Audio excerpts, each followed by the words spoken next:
It's funny you say you're not movie makers. I hate to break it to you. You are now. You have Yeah, made I'm that not. movie. This is it. This is opening Yeah, up doors now, man. If you want to make yeah. more of these, I think you have the license to, for sure. Yeah, next Fast and Furious is I'm going to be in there, man. It's like Two Parkway, two Drive. That's what I want to hear. yeah, Yeah, that one.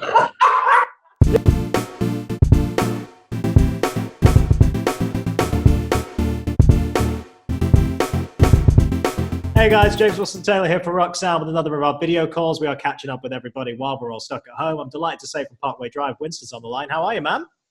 I'm all right. I'm all right. Yeah, Australia's okay, I guess. It's all right. It's Right. okay. You know what? Yeah. Yeah, it's like, to be honest, I've done a few interviews over the last few days, and I really feel like if there's ever a time when I've been like, Australia's a great place to live when all of this crap's going on, I'm very, Yeah. very lucky. So, yeah. How are you? I'm all right, mate. Yeah, working from home, as you can see in my glamorous, Yeah. glamorous surroundings here. But, nice to be Yeah. able to still get on technology and have conversations with the likes of yourself. It's very, very good. The modern world we live in. I've never had this many like video calls in my life. Yeah, I had never heard of Zoom until a matter of weeks No, ago, that's but it. here we are. Here we are, Yeah. man. Well, yeah, it's good to hear you kind of keeping well and kind of nice and safe where you are. Nice that we have stuff to talk about with you because, everyone's schedules are all over the place. All these things are going crazy. It's great when we're able to chat to people who still are able to put stuff out there. The doc is finally going on streaming. That is Yeah. exciting, man. That's very, very Yeah. exciting. It's exciting for me. To be honest, there's been a long time of me going, when's it coming out again? And just forgetting what date it was. So the closer it got to it, I was like, oh yes, awesome, it's coming out. It's yeah, I'm stoked that everyone will be able to see it because I don't know, we've never put out a movie in the cinema before. I'm so used to it just going like one release date.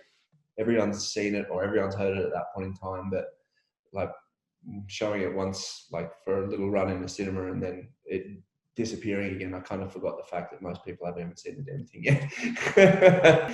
So, Well, it's funny, isn't it? Because I guess it had a couple of the screenings, and then some people have seen it. What have the initial reactions been like from fans? Because I guess last time we chatted, it hadn't come out at all yet. Now there's been a few little dotted around screenings. What's the initial reaction been like? Really, really good. It's been basically exactly what we hoped for, which is there's as good a result as you can get, kind of thing. Because for us, we're not movie makers. We're not movie makers. We're not movie stars. We're not like, so we're really stoked with it. But you never know. Like you never know its senses of humor and all of that kind of stuff. And to be honest, the best thing that I've noticed has been the jokes land and the emotions come across. And like that's the two things we were kind of aiming for. And it's a really nice, like we've had the other experience where we've released things in the past where the jokes were too inside and no one got them. They got other things, but they didn't get the bits which we thought were really funny. So yeah, it's been interesting talking to people and them getting it, which has been, man, I can't complain. I'm stoked. Yeah, it's funny you say you're not movie makers. I hate to break it to you. You are now. You have Yeah, made I'm that not. movie. This is it. This is opening up doors now, man. If you want to make more of these, I think you have the license to, for sure. Yeah, next Fast and Furious is I'm going to be in there, man. It's like two Parkway, two Drive. That's what I want to hear. Yeah, that one. Yeah, great. Yeah, it's a work in progress. We'll get that. That's good. It's nice that it's coming out now, and I guess people have kind of already heard the soundtrack as well, which you were able to put out. That's nice. Talk to me about putting together an actual live record like that that's not only just a live record, but accompanying this film project as well. How did that all play together? It was so strange because the idea was originally, we have a movie, we can put out a soundtrack. What a strange concept, Parkway Drive soundtrack to a movie. And it was originally going to be like just a small, like 4 or 5 songs, and we're just going to go one from here, one from there. Like generally you get a live recording back from a gig and it's not the greatest quality. Like there's a reason we've never tried to make a live record in the first place, because we're like, how the hell do you even do this in a way that has the quality that we wanted? But it actually ended up being really easy because after we played Wacken, they sent us the sound files for the beats that we're going to edit into the movie, and we're like, these sound great. That was kind of just it. We were like, well, okay, well, we could give them 4 of these or 5 of these, and it literally just the list kept growing. And we were like, which song are we going to cut?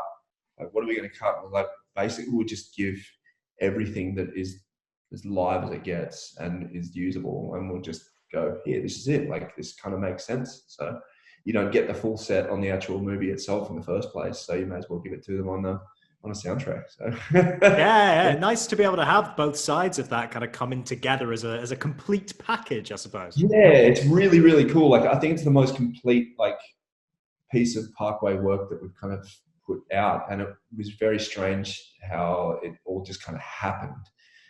There's so much to do with this project where it's like, if you look at the entire thing, we're stoked with how it came out, but there's so many decisions and aspects which are completely out of our hands, which have defined how this ended up in a way that you can't plan for.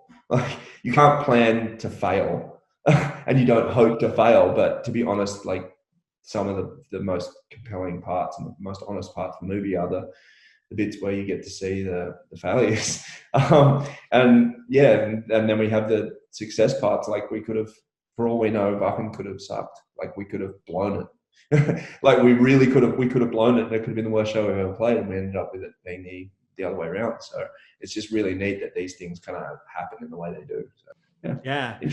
It's funny how you talk about kind of situations. You know, you can't plan for a lot of these things and how they're going to work out. What an appropriate statement for right now, man. I mean, it's crazy to think that this massive project's coming out. We're all in this crazy situation in the world. But what has been a recurring theme in all these chats is people trying to find ways around that, find ways to keep themselves occupied, doing stuff. I heard a rumor from some stuff I was reading online this week from yourself. Music, you working on some new stuff in lockdown right now? I'm glad you said working on and not like you're in the studio making a new record, because I read a bunch of stuff online as well, and I was like, who the fuck are they been talking to? That's not right. Like, so basically we've started writing, which is awesome. It's not something that happens fast for us, but basically our calendar is messed up. We're going to take a whole bunch of time off next year to start writing anyway. And now we're kind of like, well, a whole chunk of this year has just been wiped out. So let's just flip the years around, kind of thing. So we're going to start writing now. And I'm not sure if that's going to mean that anything will be out sooner.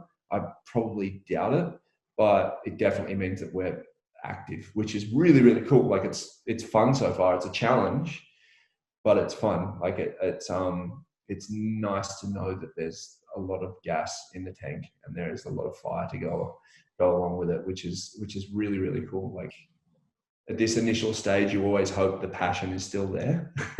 You just never know, because like it's a hard thing to, when we write an album, we record an album, we really do like put everything we have into that one thing until we've got nothing left.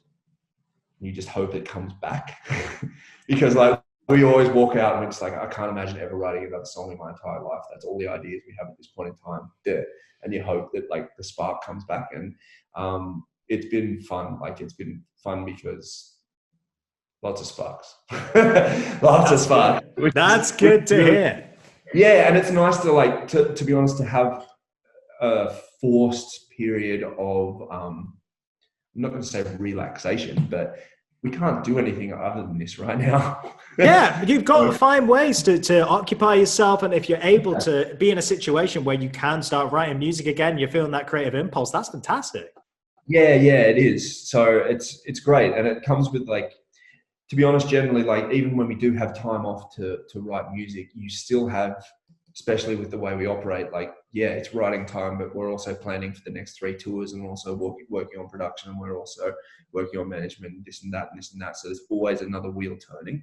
This is literally the situation where there's just like fucking clamps put on everything. You can't move. So the only thing that can move is your mind and creating music. And it's kind of, I don't know, liberating to not have the other parts of your mind occupied, so it can all just be on that aspect. So it's fun. It's kind of hard because we can't really sit together in a room. Like we're doing like one-on-one sessions with Jeff, recording little parts, but even then he like sits up at one end of the studio and I sit up the other end of the studio, and we kind of like wave at each other and go, hey, yeah, cool, sick. And there's the connection part's a little slower, but we're getting used to it. So Yeah, yeah, it's an adjustment for everybody, but I think that's the challenge, isn't it? It's finding ways to keep going as much as you could, but in this new environment. Yeah, that's the thing, and it's happening.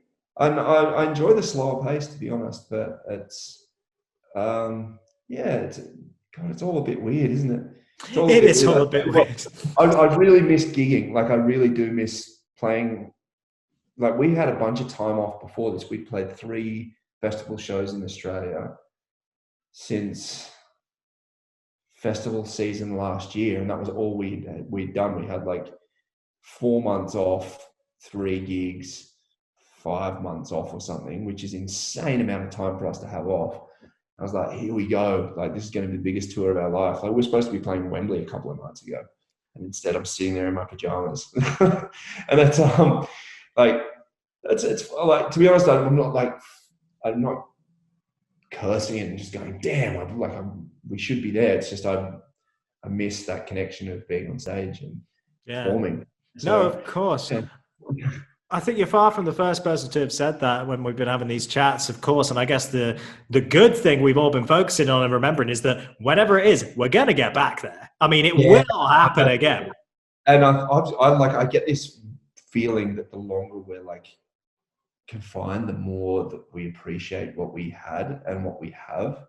And I think that music and art in general, but especially like live art and live music, is the thing where it's just going to go when it comes back. Like, people are never going to go, I'll see that band next time, I'll skip this one ever again. Surely it's just going to go absolutely bonkers.